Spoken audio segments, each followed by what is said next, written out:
Today, myself from Legal Notes team and Joe from Sentinel Core, and we will be covering those important questions. So first of all, we'll speak about what your documentation framework must include under DORA.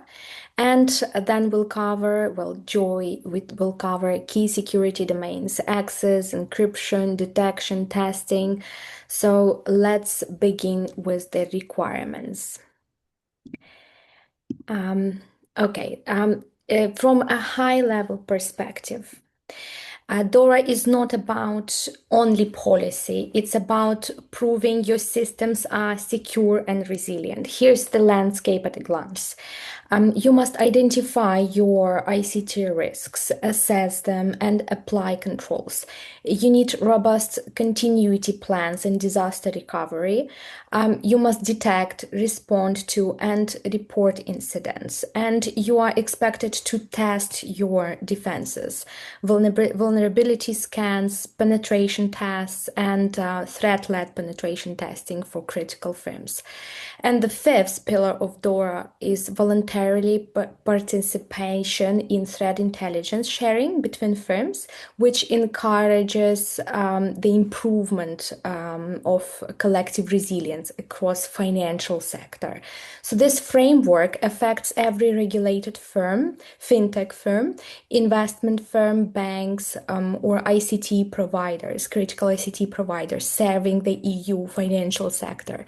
You can watch our previous webinar on DORA or read more in our Resource Center Legal Notes website to assess whether your organization is in scope for DORA. We also developed a questionnaire that helps you assess whether you are eligible for a simplified DORA framework.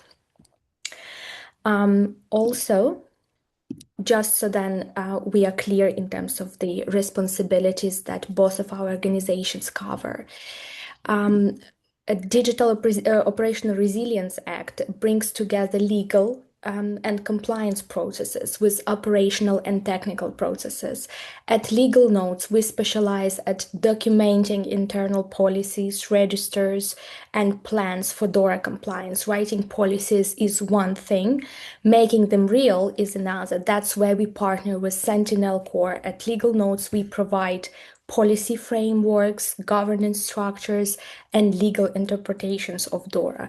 We help you translate the regulatory text into practical documents and registers, and the Sentinel Core implements technical security controls, design security architectures aligned to DORA, and conducts penetration testing, resilience assessment, and threat-led simulations. Together, we bring both the legal and the technical sides into one streamlined path to compliance. And we are slowly moving to the part where we will be discussing the documentation frameworks required under DORA.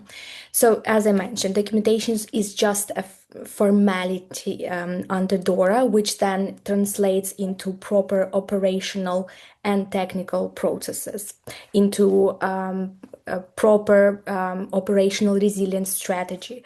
Clear policies and procedures are mandatory. They must be board approved, implemented, and regularly reviewed. They also serve as proof of compliance during audits and incidents. So at Legal Notes, we've developed a modular, startup-friendly documentation framework based on actual DORA articles and CDRs and guidance from EU supervisory authorities. We grouped those documents into bundles. And the first bundle that we usually start with is the ICT Governance Charter, which includes the ICT Governance Framework that covers how your board and management oversee digital risks. The risk appetite statement defining acceptable ICT risk exposure, a roles and responsibilities matrix that covers who owns what across risks, IT, incident response, a training and awareness plan to ensure your team understands their duties, and annual ICT risk report template to inform your board regularly if any incidents happen. These documents form your strategic and structural baseline. Then we have security controls policies, which usually includes more than 10 policies in one consolidated policy document. This consolidated ICT and security controls policy covers areas like access control, remote work and bring your own device policies, backup and restoration policy, logging, monitoring, detection, secure development practices, vulnerability and patch management, encryption, key management policies, network and endpoint security policies. So everything is together in one document that is easy to read, to make your team aware of, and to implement. Each policy aligns to DORA control requirements and can be tailored to your infrastructure, cloud native or premise, or hybrid. Then the next document batch covers the incident and recovery readiness. DORA places major emphasis on resilience and response. Your documentation here would include an incident response plan, classification scheme, reporting templates for regulators, and most importantly, the business continuity plan and disaster recovery plan. Also an annual testing plan, which lays out when and how you'll test your resilience through simulations, penetration tests, and tabletop exercises. This group of documents is critical. DORA expects incident readiness, not just prevention, as no one can be 100% sure you will not face any incidents or threats. If you rely on external vendors, especially cloud or SaaS providers, DORA expects rigorous oversight. So key documents here would include a third-party risk policy, cloud governance policy, vendor onboarding checklist, vendor monitoring procedures, and exit plan for critical providers. These help you meet DORA's outsourcing rules and ensure continuity in a vendor if vendor fails. DORA encourages participation in threat intelligence sharing. In our DORA documentation package, we also provide a policy that defines what data can be shared, with whom, how confidentiality is protected, and under what scenarios sharing is triggered. It's optional, but regulators will look favorably on firms that show a proactive sector engagement. And mandatory registers that must be maintained on an ongoing basis would include ICT asset register, ICT risk register, incident log, change management log, testing register, third-party and subcontractor registers. These don't just need to exist; they must be actively updated, reviewed. All the information must be logged on time. So templates help, but responsibility lies with your internal teams to actually maintain all those registers that then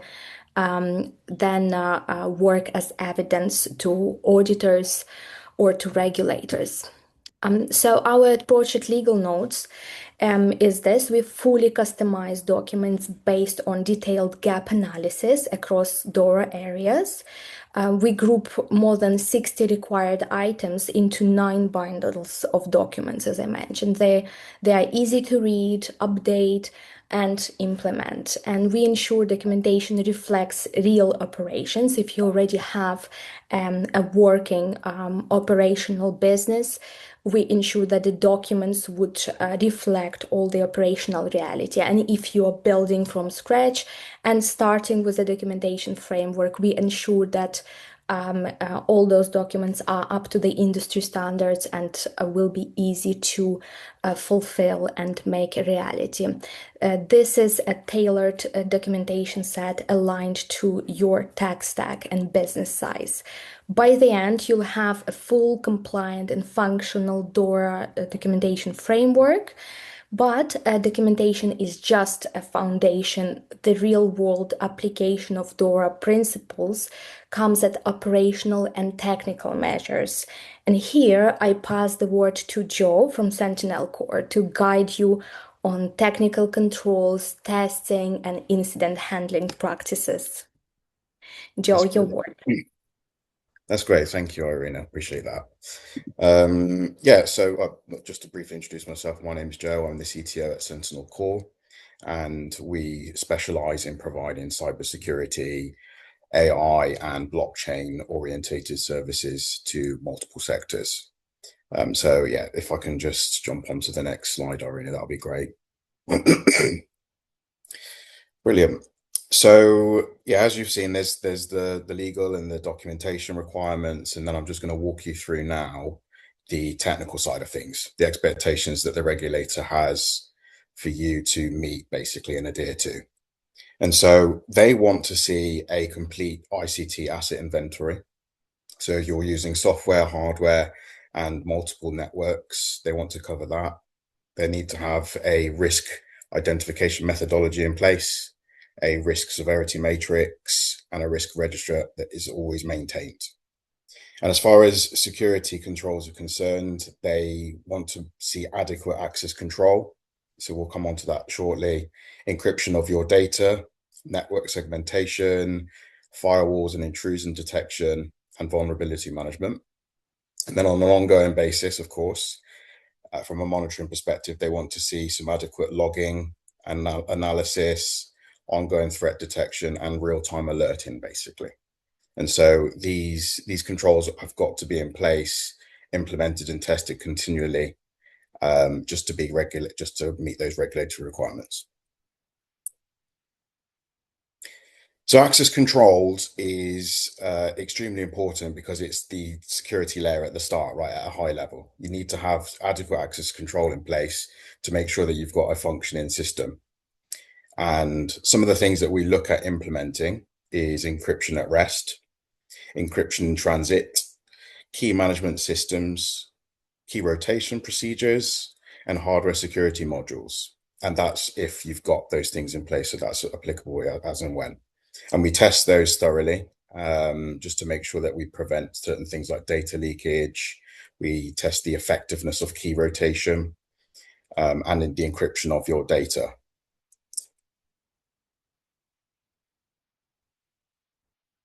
And so if we move on to encryption and data protection, I think a lot of this is going to align with some of the GDPR rules that are in place, but DORA expects some additional stuff on top of it. As mentioned before, you need to have a lot of these things in place to be compliant. I think we could skip to the next slide.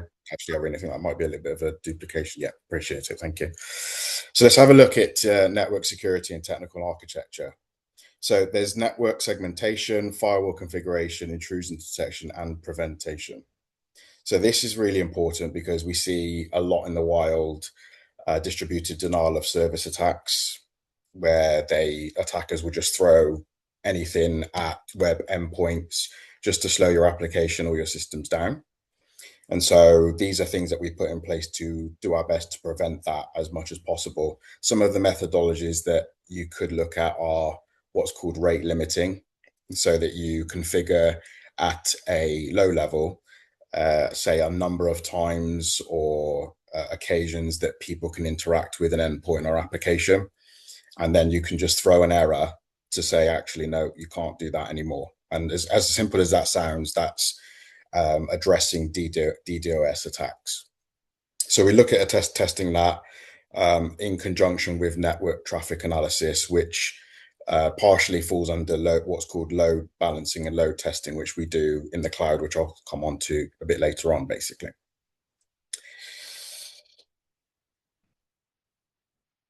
So we look at the whole layer of defense, the multi-architecture security layer. So we look at the perimeter security. So we look at your firewalls, again, what I mentioned previously about DDoS and network segmentation. And then we look at security from the application layer. So your coding practices, best practices, making sure that, of course, you're adhering to industry standards, OWASP standards, things like that. and your WAFs, so web application firewalls, are as secure as possible. And we look at API security, which we'll come on to a bit later. And then data security, again, coming back to encryption, which is extremely important, access controls and data classification, and what can and cannot be accessed internally and externally. And then monitoring on an ongoing basis. That's ultimately the system of defense that we would put in place to ensure DORA compliance.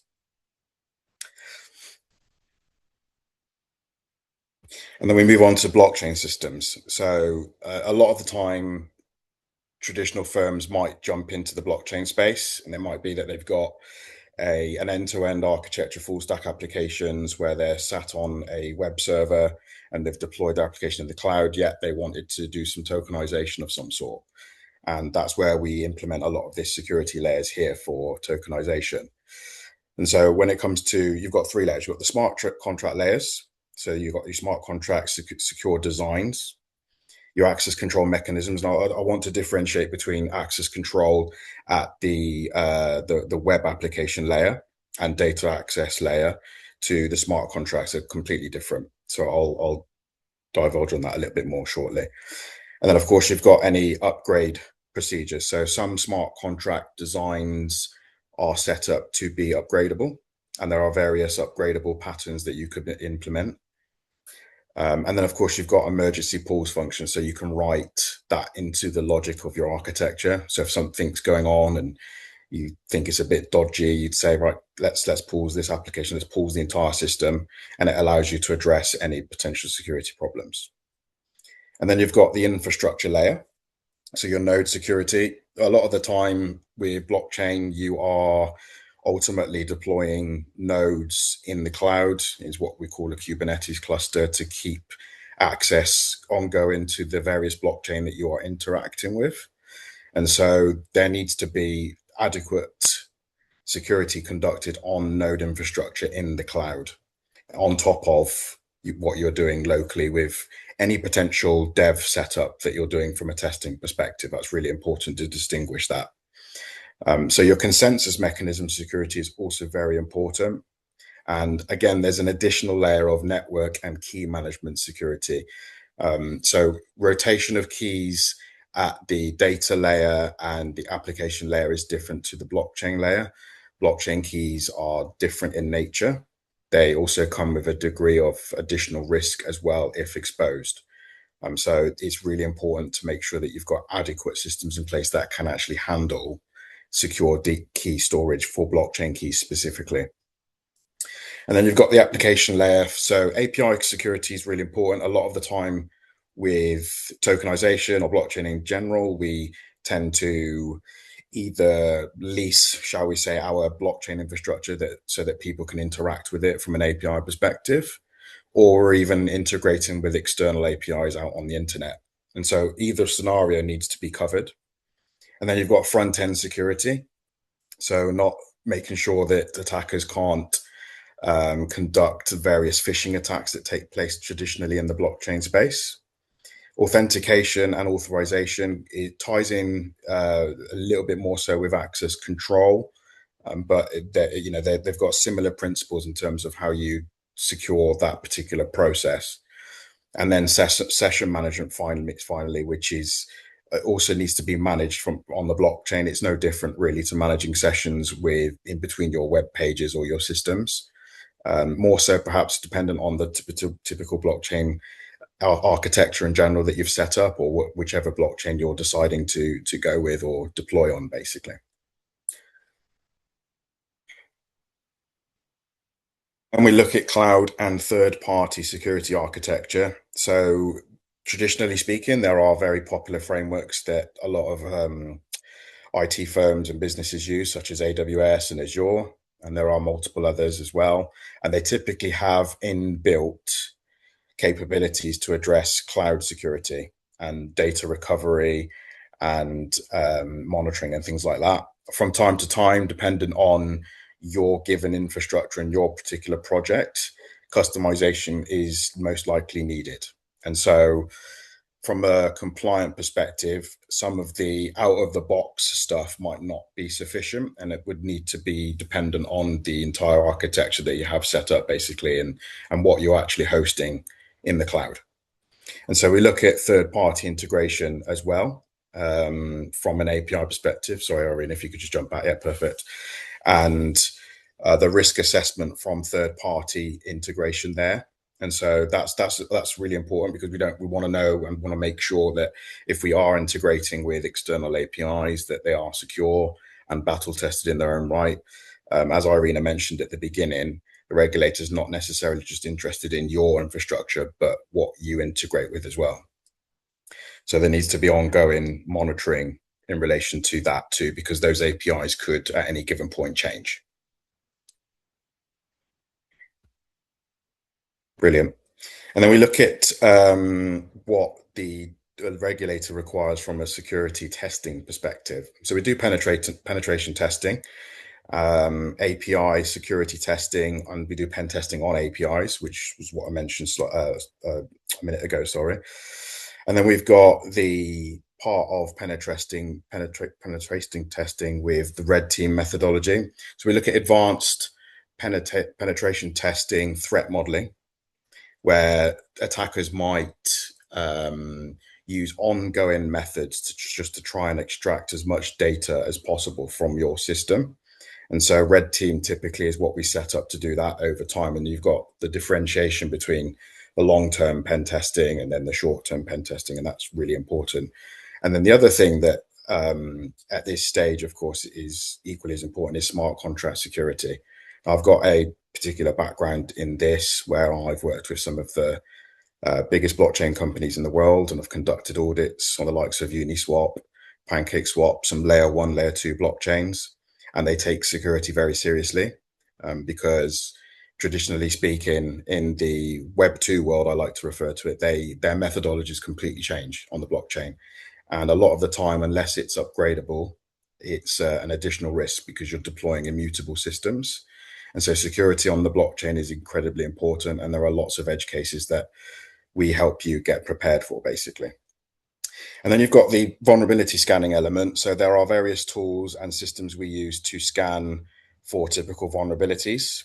So they're more or less not the edge cases, if you like, that tend to come about from business logic errors. They are, right, here are your standard vulnerabilities to keep an eye out for, and we run scans and vulnerability testing on those things, basically.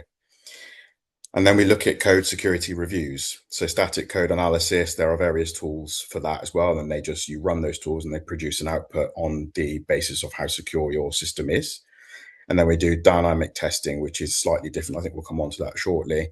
And then we do a manual code review. That part is, of course, insatiable, because the AI in this day and age is certainly taking over in terms of what it can do from a security perspective. People are utilizing it for sure, but evidently in the world today, it's not picking up some of those edge cases that cost protocols, in some cases, millions and millions of dollars. So we'll come on to that shortly. Great. Yeah. So as I mentioned before, you've got your APT scenario testing for that, which is basically red teaming. And you're looking at ongoing due diligence to make it, just to make sure that you're prepared for any external attacks from attackers that are just playing a waiting game. And then we look at nation state attack simulation, real world attack simulations as well. So we typically aggregate a lot of the common vulnerabilities and attack paths from attackers, and we learn from those attacks and put in place systems to prevent them as best as possible. So yeah, and when those typically are required is basically if you're a large financial entity, if you're providing certain bits of data from a third party perspective and it's critical, entities with significant systemic importance, and it may or may not be required by the regulator.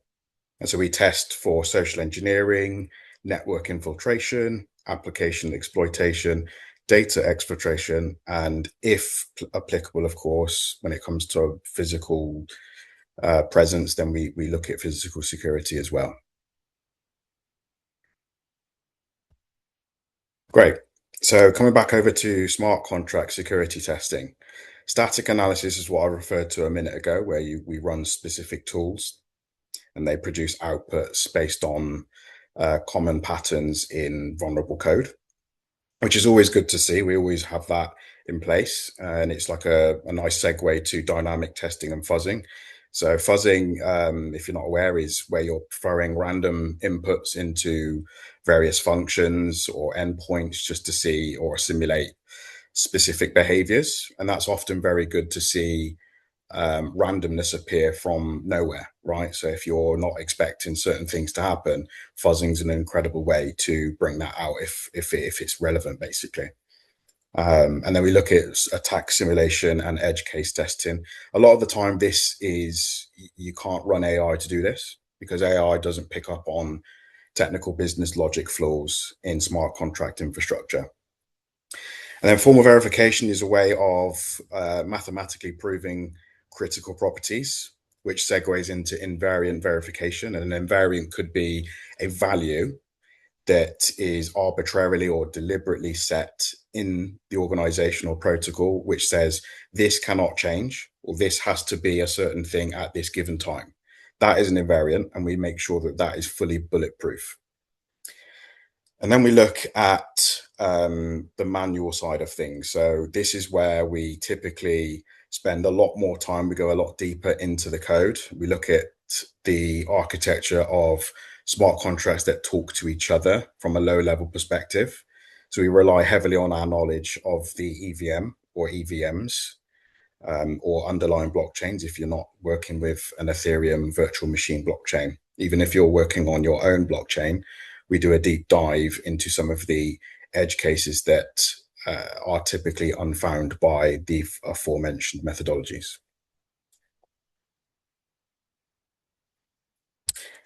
And so just to give you a quick overview of what we do, a test from end to end. So business continuity, which is extremely important, obviously, to be compliant with the regulator. There's got to be an ongoing monitoring system, and they like to see recovery and response, and a quick response if possible as well. And so it's important to map that out. And so that when you're delivering documentation to the regulator, you can say, well, we've got this in place, that in place. And it's not just documentation, you're providing methodology to them from a technical perspective.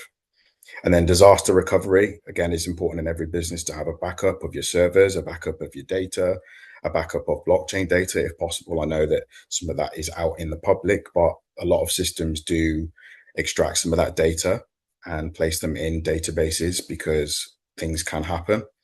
And part of that, of course, is having emergency pausing in place or upgradability features. And so if something were to happen and you need to recover something, you can pause, address the issue, and then upgrade and let your users know afterwards. So some of these things are important as part of disaster recovery, including some, if, for example, your keys are leaked for whatever reason, you need to have a backup of another method to restore your system or close or shut it down if necessary, or pause it, basically. And then I think I mentioned earlier about load testing, which addresses some denial of service attacks, and that's across blockchain and on your traditional Web 2 infrastructure. So we typically look at that in a similar way, and it's important to have what's called a traditional load balancer, which some cloud platforms do provide, but again, you need to customize it based on the amount of traffic that you're expecting to receive on your application or systems.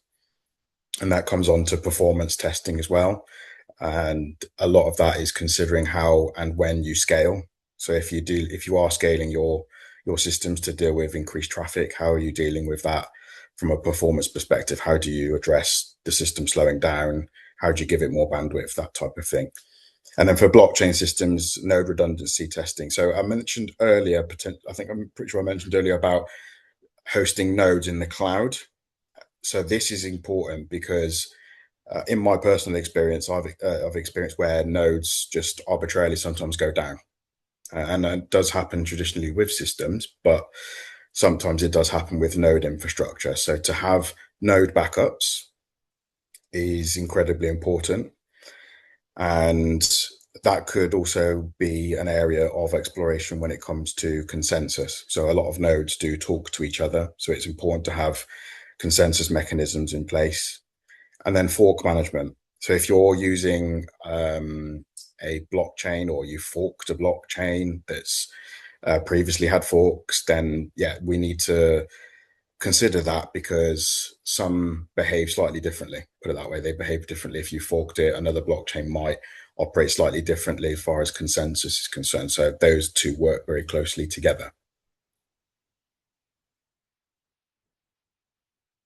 Great. And as far as the technical implementation of what we implement, of course, we look at security monitoring, logging aggregation and analysis, intrusion detection systems, endpoint detection and response. Again, I've mentioned that earlier about communications with various endpoints, network traffic analysis. And then, of course, we look at your response procedures or implementing those. So we classify each individual incident. Some could be low risk, could be medium, could be high severity or critical. We look at how to contain any issues. So once they do, or if they do come about, how we deal with them from a eradication perspective, recovery, of course, we spoke about a minute ago. And then, of course, post-incident review. So I suspect the regulators will want, if there's an incident, for you to report on it and give a detailed report on what's basically happened. So like a post-mortem on any events that have taken place that have affected your systems, which is the segue into the regulatory reporting side of things. To provide documentation and evidence, they'll probably want to see at each given point what actually happened. And so it's important to detail that as much as possible. And we can help get the analysis part set up and providing assistance with post-mortem, basically.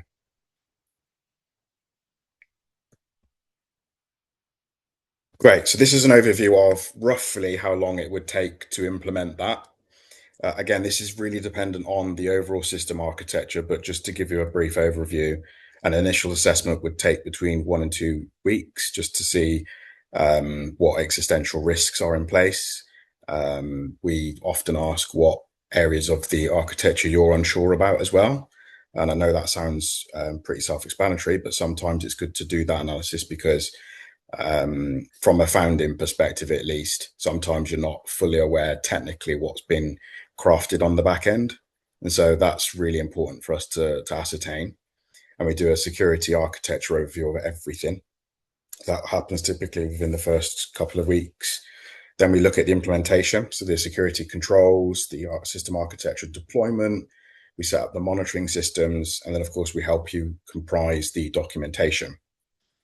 And then after that's set, we move on to the technical pen testing part, and we do all the resilience testing, make sure that instant response testing is there as well. And then on an ongoing basis, the regulator expects a lot of the former, basically, just to do monitoring and logging. And again, it ties into instant response and how you handle that, basically. So that's like an end-to-end process of what we do and how we help you implement this technical part of the roadmap. Great. So regulators just don't want to see policies and procedures.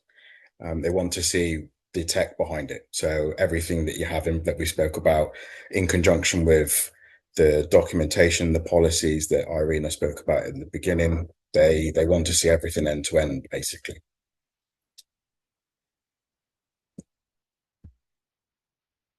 So legal nodes, as you know, will provide the legal implementation, the policy framework, the governance structure, the regulatory submission and support with the licensing. And of course, we help with technical implementation, the security architecture design, security testing and audits, operational resilience testing, and technical evidence generation, just to show that you've got all these things in place that the regulator is expecting. And then, of course, we provide the ongoing security. And together we make sure that you're overall compliant from both sides.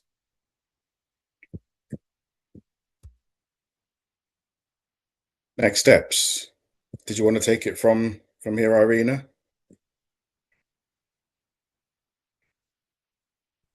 Thanks, Joseph. Yes. I can take that. From our perspective, usually it is good to start with the risk assessment and gap analysis. As Joseph mentioned, they do this from technical perspective, and then if your processes are already in place, then we can just map what's required in terms of the documentation, what's missing, what needs to be improved, and then we can deliver a complete package that would reflect all implemented technical and operational controls. And Here we have QR codes that you can use to actually book your first discovery call with legal notes from the documents point of view for DORA compliance, or with Sentinel Core for technical implementation, for testing, and for security audits. This is all from our side, and we are ready to start a Q&A session if we have any questions from the audience.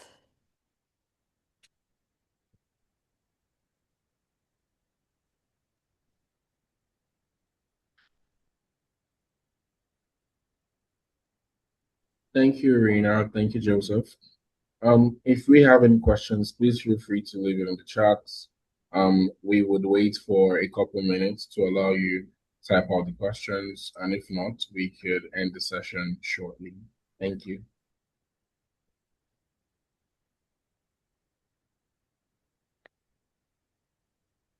Thanks everyone for joining. Just while we wait for questions, if any, to let you know that the presentation we were presenting today is going to be shared with all registrants, and also the webinar recording is going to be available.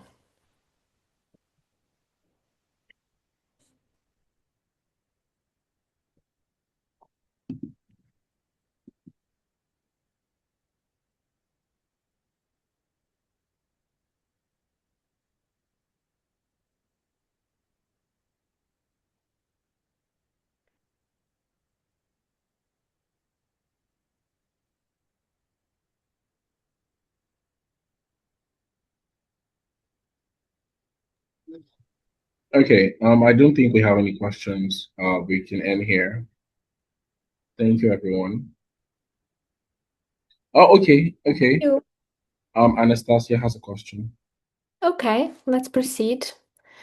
Please provide an approximate cost estimate for a complete DORA compliance development package for a company, and what data is required for the estimate. Joseph, do you want to cover the cost ranges in terms of implementing all required procedures and controls?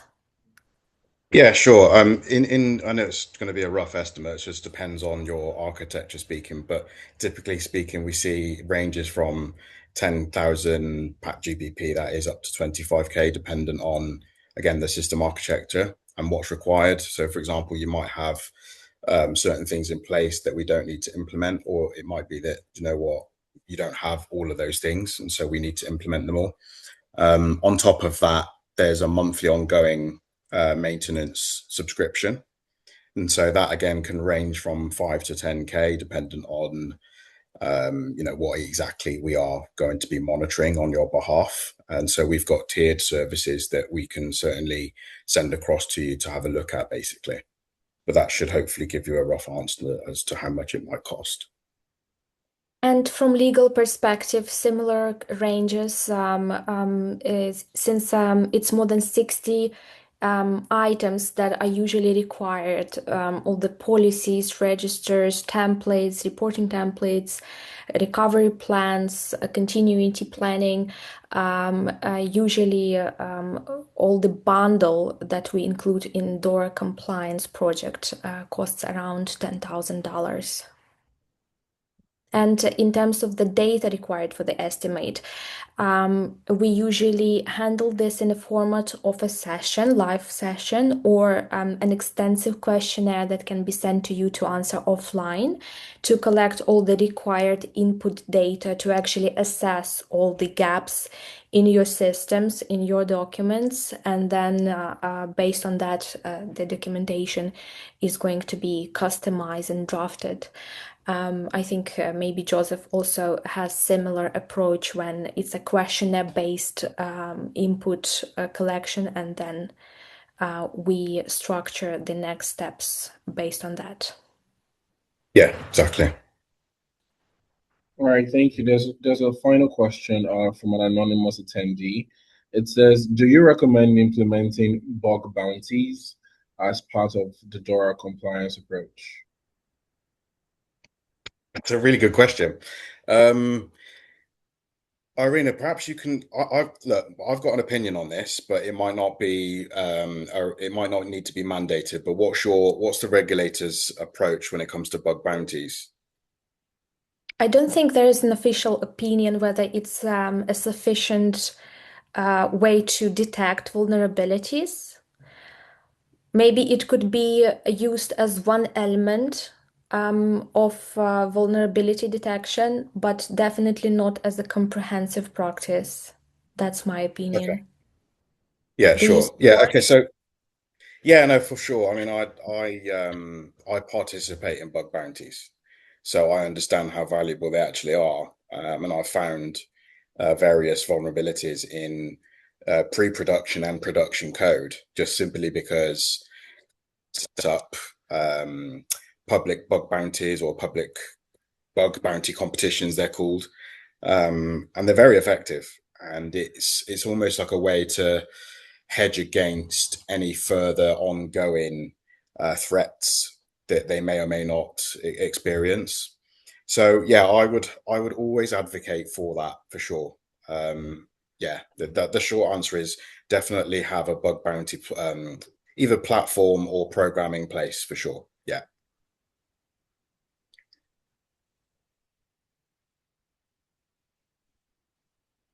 Okay, I think that's all the questions. Thank you, Cool. everyone. Yeah, thank you So very much. yeah, we can end the webinar here. Okay, thanks all participants for joining. Hopefully that was informative for you. And if any questions, feel free to book the free discovery calls with us or with Joseph, and we'll be happy to assist.